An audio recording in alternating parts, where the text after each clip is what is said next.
ফজরের পর তিনবার কুল হু আল্লাহ, তিনবার কুল আউযু বিরাব্বিল ফালাক, তিনবার কুল আউযু বিরাব্বিন নাস।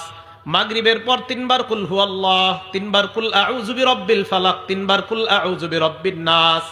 বিছানায় যখন যাবেন তিনবার কুল হু আল্লাহ, তিনবার কুল আউযু বিরাব্বিল ফালাক, তিনবার কুল আউযু বিরাব্বিন নাস। পড়ার পর হাতে ফু দিবেন, শরীর মুছবেন, এই সামনে এভাবে মুছবেন শরীর। তাহলে ফজরের পর মাগরিবের পর বিছানায় গেলে কুল হু আল্লাহ কয়বার? ফালাক, নাস। আর কোন নামাজের পর? মাগরিব।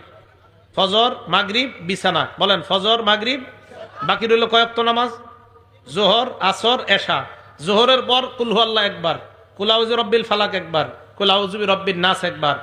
আসরের পর কুল হু আল্লাহ একবার, কুল আউযু বিরাব্বিল ফালাক একবার, কুল আউযু বিরাব্বিন নাস একবার। এশার পর কুল হু আল্লাহ একবার, কুল আউযু বিরাব্বিল ফালাক একবার, কুল আউযু বিরাব্বিন নাস একবার। এবার আমি নামাজের নাম বলবো, আপনারা সংখ্যা বলবেন। বলেন জোহরের পর কয়বার করে?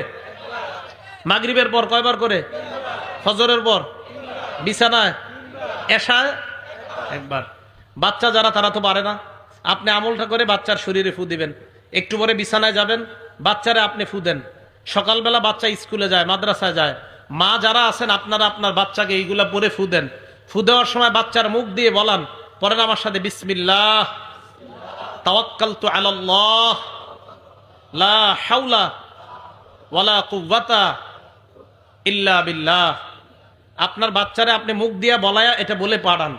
স্কুল থেকে আসার আগ পর্যন্ত, মাদ্রাসা থেকে আসার আগ পর্যন্ত আল্লাহ নিজ জিম্মায় এই বাচ্চাকে হেফাজত করে আবার আপনার কাছে পৌঁছাবে।